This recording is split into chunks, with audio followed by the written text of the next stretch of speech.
በስመ አብ ወወልድ ወመንፈስ ቅዱስ አሃዱ አምላክ አሜን።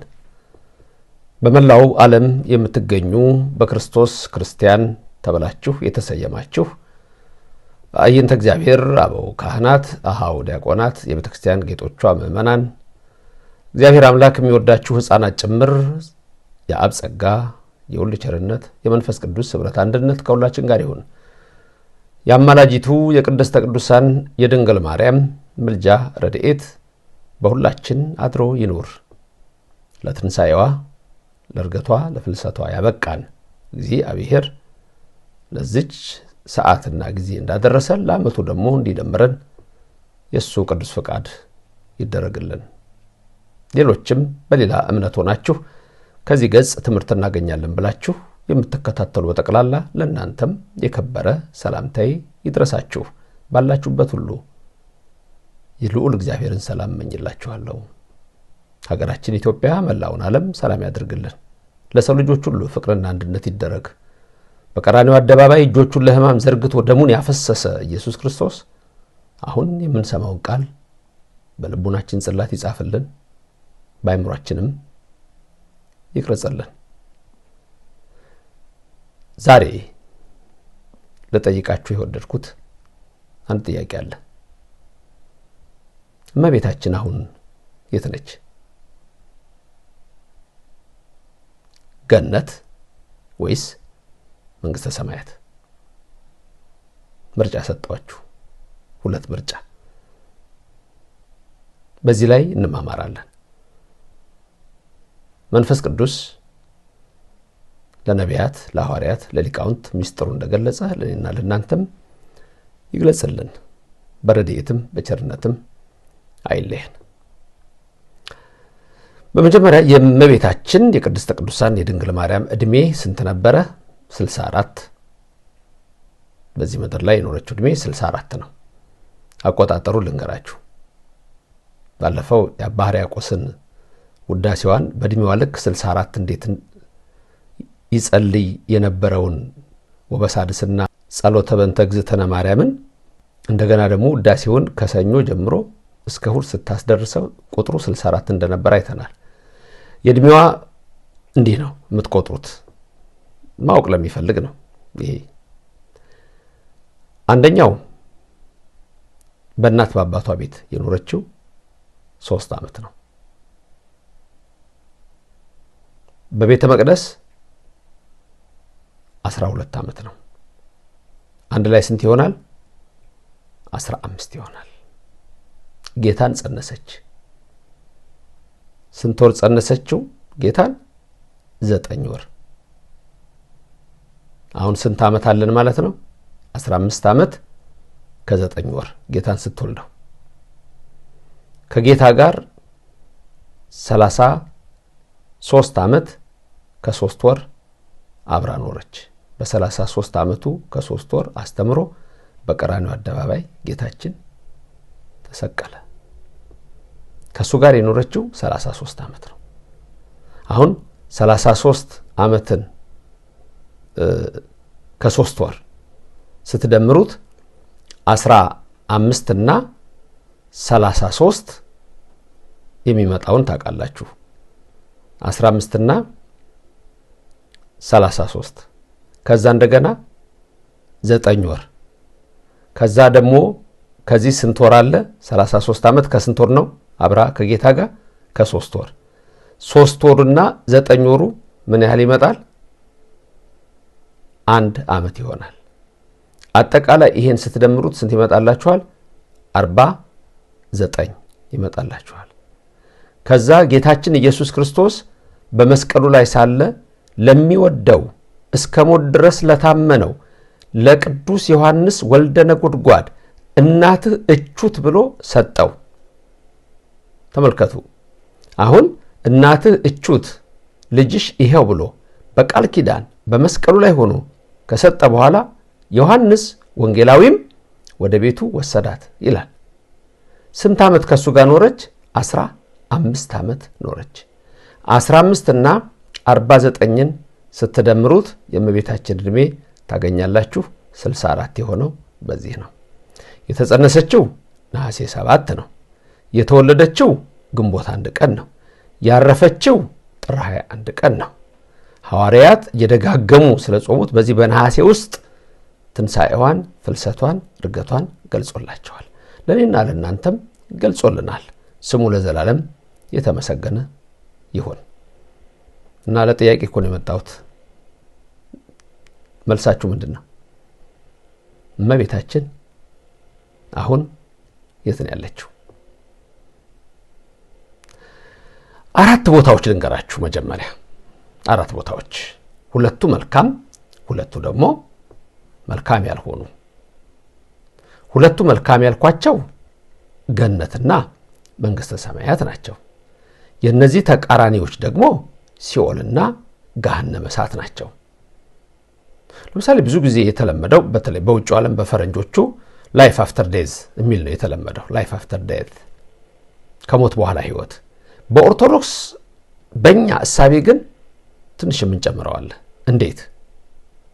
ላይፍ አፍተር ዴት፣ ላይፍ አፍተር ላይፍ ምንድነው?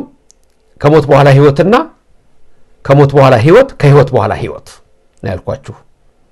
ድንገት በዚህ መልክ ሰምታችሁ ተላታቁት ይችላልላችሁ። 4ቱ ቦታዎች እንዳልኳችሁ፣ አንደኛ ገነት፣ ሁለተኛ መንግሥተ ሰማያት። ተቃራኒዎቹ ደግሞ በ3ኛ ደረጃ ሲኦል፣ በ4ኛ ደረጃ ገሃነመ እሳት አሉ። አሁን ስለ ሲኦልና ስለ ገሃነመ እሳት አይደለም የምናወራው። አሁን ስለ ገነትና ስለ መንግሥተ ሰማያት ነው የምናወራው። እና ምን አላችሁ? እመብርሃን ቅድስተ ቅዱሳን ድንግል ማርያም የት ነው ያለችው? ገነት ተዘግታ እንደነበረ ታውቃላችሁ። አዳምና ሔዋን በበደሉ ጊዜ በመጽሐፍ ቅዱስ ታሪክ እንደምታዩት በኦሪት ዘፍጥረት ምዕራፍ 3 ላይ ገነት እንደተዘጋጅ ትመለከታላችሁ። በተለይ መጨረሻ ቁጥር ላይ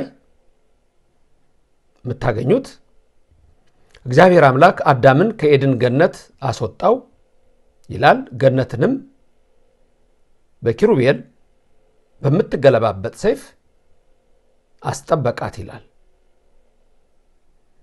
እሱ ጋር ገነት ስትዘጋ ታያላችሁ። ቀጥሎ ደግሞ እንዴት እንደተከፈተች ደግሞ ስታዩ እሱን የምታዩት ደግሞ በሉቃስ ወንጌል ላይ ነው። በሉቃስ ወንጌል ምዕራፍ 23 ላይ የምታዩት ስለ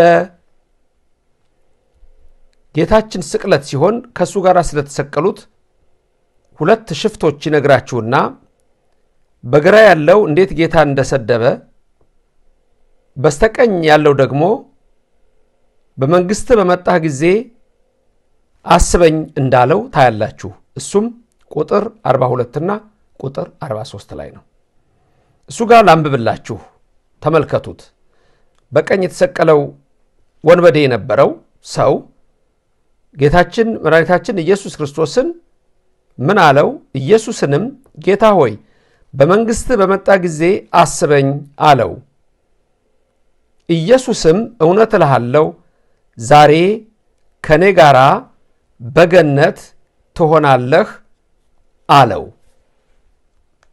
አሁን ቅድም ያያችሁት የኦሪት ዘፍጥረት የተዘጋው ገነት እንዴት እንደተከፈተ ደግሞ የምታዩት በክርስቶስ ደም በክርስቶስ መስቀል እንደሆነ ታያላችሁ። ምክንያቱም እዛ ዘፍጥረት 3:23 ላይ ስለዚህ እግዚአብሔር አምላክ ከኤድን ገነት አስወጣው የተገኘባትን መሬት ያርስ ዘንድ ይልና አዳምንም አስወጣው ወደ ሕይወት ዛፍ የሚወስደውን መንገድ ለመጠበቅ ኪሩቤልንና የምትገለባበጥ የነበልባል ሰይፍን በኤድን ገነት ምስራቅ አስቀመጠ የሚል ታገኛላችሁ። መልካም። አሁን ሁለቱን ጥቅሶች ስተዋቸው ዘፍጥረት ላይ የተዘጋው ገነት በአዲስ ኪዳን በኢየሱስ ደም እንደተከፈተ ታያላችሁ። ከዛ ሁሌ እንደምንሰማው ዛሬ ከኔ ጋራ በገነት ትኖራለህ ብሎታልና ቀጥታ ወደ ገነት እንደገባ ዛሬ ስላለው ገነት ተከፍታለች። እሱ ጋኛ ብዙ ታሪክ አለ፣ ሌሎች አያውቁትም። ሱራፌል ኪሩቤል እንዴት ያንን ሰው እንደተቀበለው መልአኩ ማነህ አንተ እያለ ብዙ ዝርዝር ታሪክ አለን። ለማንኛውም በዛ ገነት ተዘጋች፣ በዚህ ደግሞ በኢየሱስ ደም ተከፈተች። መንግሥተ ሰማያትስ? መንግሥተ ሰማያት የምትሰጠው ክርስቶስ ሕያው አምላክ ዳግም መጥቶ ለፍርድ የዘላለም መንግሥትን ውረሱ ብሎ እናንተ አባቴ ብሩካን ሲል ያኔ መንግሥተ ሰማያት ትሰጣለች። በግራ ያሉትን እናንተ ርጉማን ከኔ ወግዱ ሲል ያኔ ወደ ገሃነመ እሳት ያልፋሉ። በገነት የነበሩት ገነት የመቆያ ስፍራ ናት፣ ወደ መንግሥተ ሰማያት። ሲኦል የመቆያ ስፍራ ናት፣ ከዛ ወደ ገሃነመ እሳት። በማቴዎስ 25:31 ጀምሮ ያያችሁት ወይም መጨረሻ ላይ የምታዩት ቃል የዘላለም ሕይወት ውረሱ የሚለው መንግሥተ ሰማያት ተብላ የምትጠራው ነች። ስለዚህ አሁን ቅዱሳን በጠቅላላ ያሉት የት ነው? ለምሳሌ አብርሃም የት ነው? ይስሐቅ የት ነው? ያዕቆብ የት ነው? ጴጥሮስ የት ነው? ጳውሎስ የት ነው? ዮሐንስ መጥምቅ የት ነው? የነዚህ ነፍሳት የት ነው ያለችው?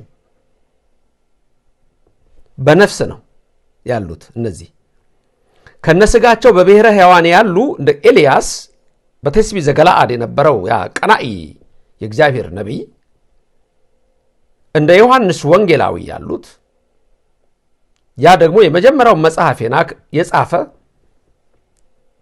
ሄኖክ ከነስጋቸው አሉ። አሁን የእመቤታችን ነገርን ስንነጋገር እመቤታችን የት ነው ያለችው? የኛ የኦርቶዶክስ ትምህርት ምን ይላል? ስለሌላው አያገባኝም፣ የፈለጉትን ይበሉ፣ ምን ጨነቀኝ። እኛ ደግሞ እውነተኛይቱን ትምህርታችን የተነገረንን ይዘን እንሄዳለን። ብዙ ሰዎች ላይስማሙ ይችላሉ። በእኛ በኦርቶዶክስ ትምህርት አይስማሙም። ሰይጣንም አይስማማም። በነገራችን ላይ ሰይጣን አይስማማም፣ ከኛ እምነት ጋር በፍጹም አይስማማም። እኛ ኢየሱስ ክርስቶስ አምላክ ነው የምንለው። እሱ ደግሞ ጭራሽ እንደለመደ ነፍሱን ከስጋው ሊለይ በሌሎቹ እንደለመደ ወደ መስቀሉ ተጠጋ ይላል። ሲፈትነው በቆሮንቶስ ምድረ በዳ ይታያል። አላወቀውም። ታዲያ የእመቤታችን ጉዳይ አሁን በሱባኤ ውስጥ በፍልሰታ ውስጥ ብዙ ጊዜ የምታዩት ስለ እመቤታችን ይነገራል። እርገቷ፣ ፍልሰቷ፣ ትንሣኤዋ እየተባለ ነው የሚነገረው። ይህንን በተለያየ መልክ ኦርቶዶክሶች ይቀበሉታል፣ ካቶሊኮች ይቀበሉታል። አሁን ግን ለየት ያለ የኢትዮጵያ ኦርቶዶክስ ተዋሕዶ ቤተክርስቲያን እሳቤና እምነት ነው የምነግራችሁ። ድንግል ማርያም የት ነው ያለችው? ገነት ወይስ መንግሥተ ሰማያት? ይህን ጥቅስ ይዩት። ልበ አምላክ ዳዊት የተናገረው መዝሙር 44 በቅንፍ 45 ቁጥር 9 እሱ ጋር የምታዩት ቃል አለ። እሱ ጋር የምታዩት ቃል የሚነግራችሁ ምንድነው? እመቤታችን ቅድስት ድንግል ማርያም በእግዚአብሔር ቀኝ እንዴት እንዳለች የምታዩበት ነው። እሱ ያያችሁት ያለ ጥቅስ ንግስቲቱ ነው የሚለው። በብዙ ይተረጎማል። በነገራችን ላይ እኛ በብዙ ነው የምንተረጉመው፣ በተለያየ መንገድ እንተረጉማል። አንዱ ዋናው ትርጉማችን ግን ወትቀውም ንግስት በየማንከ በአልባሰ ወርቅ ጽሑፍት ወህቦርት የሚለው ይሄ ቃል የእመቤታችን ቀን ምስማክ እናደርገዋለን፣ እንሰብከዋለን፣ ትምህርት እናስተምርበታለን። ዋና የኦርቶዶክስ ምልክታችን ነው። እሱን የምታዩትን እንዴት ጌታችን አምላካችን መድኃኒታችን ኢየሱስ ክርስቶስ እመቤታችንን ወደ መንግሥተ ሰማያት እንዴት እንዳስገባት እንዲህ የሚል አለ። በቤተ ክርስቲያናችን ያለ ቃል አለ። ወናዘዛ እግዚእነ ሎቱ ስብሐት ምስጋና ይግባውና ለጌታችን እንዘ ይብል ንኢ ሀቤየ ኦ ወላዲትየ ፍቅርት ከመ አርጊ ሀበ መንግሥተ ሰማያት ዘለዓለም የሚል ቃል አለ። በእኛ አሁን ያልኳችሁ ከመ አርጊ ሀበ መንግሥተ ሰማያት ዘለዓለም ያለው ልጄ ወዳጄ ብላ የምትጠራውን ልጇን ኢየሱስ ክርስቶስ እንዴት እርሱ ደግሞ እናቴ እምየ ወላዲትየ እያለ እንዴት እንደሚጠራት ትመለከታላችሁ። አሁን እሱ ጋር ያለውን ቃል መዝሙረ ዳዊት ላይ በቤተ ክርስቲያናችን ወዳዊት አቡሃ ወደሳ እንላለን። ወዳዊት አቡሃ ወደሳ እሱ ላይ ተጻፈው ማለት ነው። በመዝሙር እንዘይብል እሱን ነው የምናነሳው። መዝሙር 44 በቅንፍ 45 ቁጥር 9 ወትቃወም ንግሥት በየማንከ በአልባሰ ወርቅ ጽሑፍት ወኅሩት እያልን የምናነሳው ይሄንን ነው። መልካም። ስለዚህ አሁን እመቤታችን የት ነው ያለችው? እናቴ ወላጄ ነይ ብሎ ወደ መንግሥተ ሰማያት አስገባት። የዛን ጊዜ ነቢያት ሁሉ ደስ አላቸው። የገነት አጽዋት እየሰገዱ እሷ ወደ መንግሥተ ሰማያት ገባች ነው። ስለዚህ ወዳዊት አቡሃ ዳዊት አባቷ ነው። ወደሳ አመሰገናት። ምን እያለ እንዘይብል በመዝሙር እንዘይብል በመዝሙሩ ምን እያለ ወትቃወም ንግሥት በየማንከ እያለ በአልባሰ ወርቅ ጽሑፍት ወኅሩት እያለ ስለዚህ በዚህ መልክ እመቤታችን ድንግል ማርያም ያለችው በመንግሥተ ሰማያት ነው፣ በገነት አይደለም፣ በመንግሥተ ሰማያት። ምክንያቱም ስለተነሳች ከነስጋዋ እሷ ዳግም ትንሣኤ አያስፈልጋትም። ተመልከቱ፣ ዳግም ትንሣኤ አያስፈልጋትም። ለዚህ ነው በቤተ ክርስቲያን ሊቃውንት ትምህርት ሲሰጣችሁ ትንሣኤ ከመወልዳ እየተባለ ሲነገር ይሄ ነው ምስጢሩ። እንደ ልጇ ባለ ትንሣኤ የምንለው እንደ ልጇ ባለ ትንሣኤ። ተመልከቱ፣ መርገመ ሥጋ መርገመ ነፍስ የለባትም። እንደ ልጇ ባለ ሞት ሞተች። እሱ እኮ መርገመ ሥጋ መርገመ ነፍስ የለበትም። ሀብተ ሥጋ ሀብተ ነፍስ የሚሰጥ እኮ ነው። ንጹሐ ባህሪ ነው። ለስም አጠራሩ ክብር ምስጋና ይግባው ሎቱ ስብሐት። ትንሣኤ ከመወልዳ ስንል እንደ ልጇ ትንሣኤ ስንል እሷ ተነስታ አሁን የት ነው ያለችው? በልጇ ቀኝ ነች እመቤታችን። የት? መንግሥተ ሰማያት። ተመልከቱ፣ ወነበረት ተመልከቱ፣ ወነበረት በየማነ ወልዳ። በየማነ ወልዳ ማለት በየማነ ወልዳ በልጇ ቀኝ። ደግሞ ወልዳ ብቻ ብሎ አያበቃም። ወነበረት በየማነ ወልዳ ወአምላካ። ተመልከቱ። አሁን ብዙ ጊዜ የኦርቶዶክስ ትምህርት ማጣም የሚፈልጉ ከሃዲያን ሰዎች የማይገባቸውን ነገር ነው ሲያወሩ የሚከርሙት። እኛ የምንለው ምንድን ነው? ተመልከቱ፣ ወነበረት በየማነ ወልዳ ወአምላካ። የት ነው ያለችው ድንግል ማርያም? በልጇና በአምላኳ በፈጣሪዋ ቀኝ። ኢየሱስ ፈጣሪዋ ነው። የሚያስደንቀን እኮ እሱ ነው። ድንግል ፈጣሪዋን ወለደች እኮ ነው የሚያስደንቀን። ድንቅ እኮ ነው የእመቤታችን ነገር። ይሄ እኮ ነው የሚገርመን። እኛ መላእክት የገረማቸው፣ ነቢያት የገረማቸው፣ ሐዋርያት የገረማቸው፣ ቅዱሳን የገረማቸው፣ ሊቃውንት የገረማቸው፣ ዛሬም ኦርቶዶክሶች እንገረምበታለን። የማይገረሙ አሉ። እኛ ደግሞ እንገረማለን። ድንግል ፈጣሪዋን ወለደች እያለን እንደነቃለን፣ መንክር እንላለን፣ አቤት እግዚአብሔር ስና እንላለን። አሁን ምንድነው የሚለን እዚህ? እመቤታችን የት ነች? መንግሥተ ሰማያት ነች። ወነበረት በየማነ ወልዳ ወአምላካ፣ በፈጣሪዋ በልጇ ቀኝ በአብይ ስብሐት ነው። ደግሞ ትንሣኤ ከመወልዳ ነው። እርገቷ ሁሉ ስታርግ በውዳሴ በገና እነ ዳዊት መሰንቆ እነ እዝራ መሰንቆ እነ ዳዊት በገናቸውን ይዞ እኮ ነው ሁሉ እየዘመሩላት። ስለዚህ ምን አለ? በአብይ ስብሐት ነው የሚለው። በምን አይነት ሁኔታ? ወድህረ አርገት እንዘ ትነብር ዲበ ሰረገላ ኪሩቤል፣ በኪሩቤል ሰረገላ ላይ ሆና እኖ ካረገች በኋላ እመቤታችን የት ነው የሄደችው? ወነበረት በየማነ ወልዳ ወአምላካ፣ በልጇ በፈጣሪዋ ቀኝ። ስለዚህ የኢትዮጵያ ኦርቶዶክስ ተዋሕዶ ትምህርት ይሄ ነው። እመቤታችን የት ነው ያለችው? መንግሥተ ሰማያት ነች። ከነ ሥጋዋ አድርጋለች። ዳግም ትንሣኤ ለእሷ አያስፈልጋትም።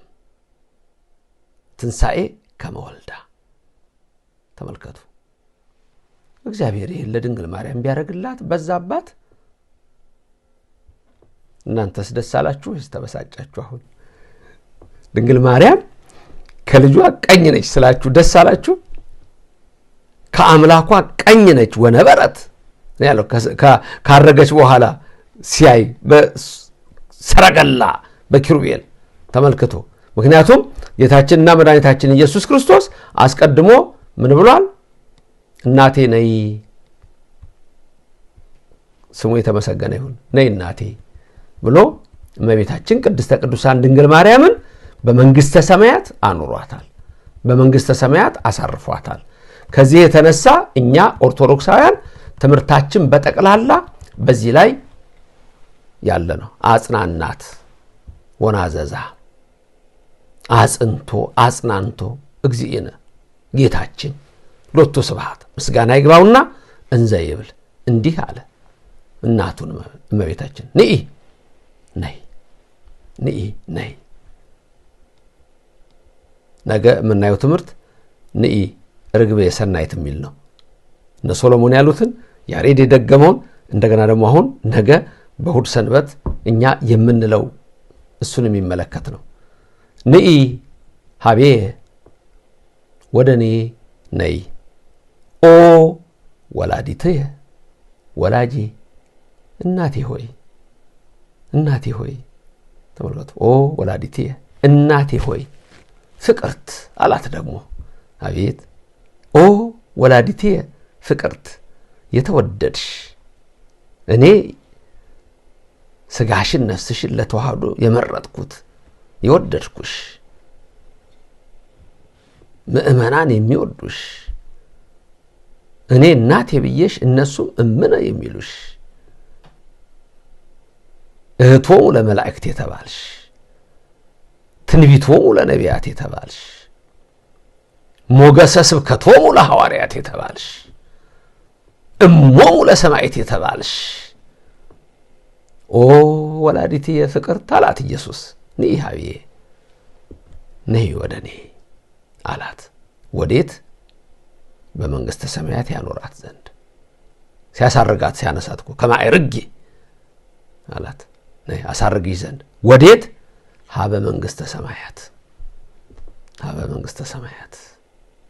እመቤታችን ጽኒት በድንግልና ስርጉት በቅድስና ጸጋውን ክብሩ እንዳይነሳን ከልጅሽ ከወዳጅሽ አማልጅን የምንለው በቃል ኪዳኗ ለዘላለም ስለምታማልደን ነው።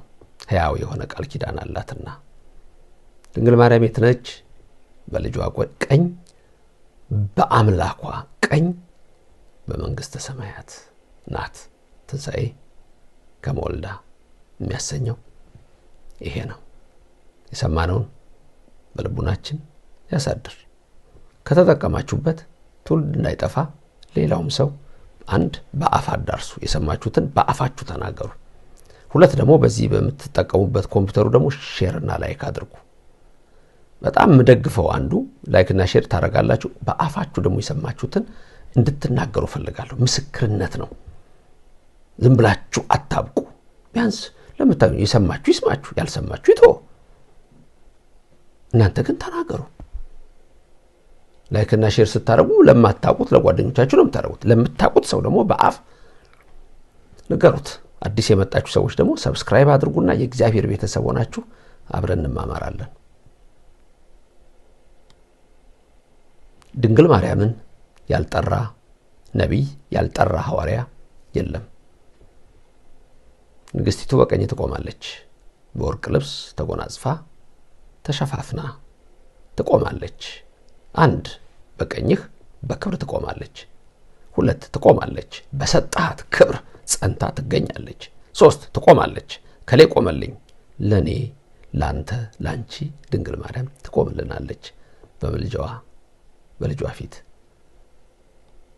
አነሳስቶ ላስጀመረን አስጀምሮ ላስፈጸመን ኃያሉ አምላክ ክብር ምስጋና ይግባው። ሀገራችንን በረድኤት በቸርነት ይመልከትልን። መላውን ዓለም ሁሉ ሰላም ያደርግልን። የሞቱ ዘመዶቻችሁን ሁሉ ያጽድቅላችሁ። የታመሙትን በደዌ ዳኛ በአልጋ ቁራኛ የተያዙትን ይፈውስ። እዚህም ውስጥ ሆናችሁ ጤና ላጣችሁ እግዚአብሔር ጤናውን በረከቱን ረድኤቱን ይስጣችሁ። አነሳስቶ ያስጀመረን አምላክ እንደገና ደግሞ ያስፈጸመን አምላክ አሁንም ደግሞ በልቡናችን ጽፎ በአእምሮአችን ቀርጾ እሱን ብቻ አምልከን እንድንኖር በእውነተኛይቱና ርቲት ሃይማኖት ኦርቶዶክስ ተዋሕዶ እምነታችን ጸንተን እስከ መጨረሻይቱ ዕቅታ እንድንኖር በረከቱና ኃይሉ ከኛ ጋር ይሁን። ነገ እጅግ በጣም ረቂቅ የሆነ ነገር ነው የምናየው። ቅድም በጠቀስኩላችሁ ርዕስ ንኢ ረግቤ በጣም ወሳኝ ጥያቄ አለኝ። በተለይ ኦርቶዶክሱም ይጠየቃል፣ መልሱን አውቀዋለሁ። የኦርቶዶክስን ግን በሌላም እምነት ውስጥ ያሉ ሰዎች ለዚህ መልስ እንዲሰጡኝ ይፈልጋለሁ። ነገ ደግሞ በቸር ያገናኘን። ልዑል እግዚአብሔር ይባርካችሁ፣ ፊቱንም ያብራላችሁ። አባ ኤፍሬምን በብርሃን መስቀል የባረከች ድንግል ማርያም እሷ ተባርካችሁ እንጂ እሷ ተባርካችሁ። ልጇ ወዳጇ ኢየሱስ 2 ዓሣ 5 እንጀራ ባበረከተበት እጁ ያ እጅ በእናንተ ቤት ገብቶ ፍጹም በረከትን ይስጣችሁ። አሜን። ሰላም ሁኑልኝ። የሃይማኖታችንን ሚስጥር ለመረዳት ይህንን የመምህር ዶክተር ዘበነ ለማን ዩቲዩብ ቻናል ሰብስክራይብ ያድርጉ። የኢትዮጵያ ኦርቶዶክስ ተዋሕዶ ቤተክርስቲያንን ጠንቅቆ ለማወቅና የዓለም ቤተክርስቲያናትን በትክክል ለመረዳት ይህንን የመምህር ዶክተር ዘበነ ለማ የዩቲዩብ ቻናል ሰብስክራይብ ያድርጉ። የደውሉን ምልክት በመጫን ቪዲዮዎች በፍጥነት እንዲደርሶት ያድርጉ።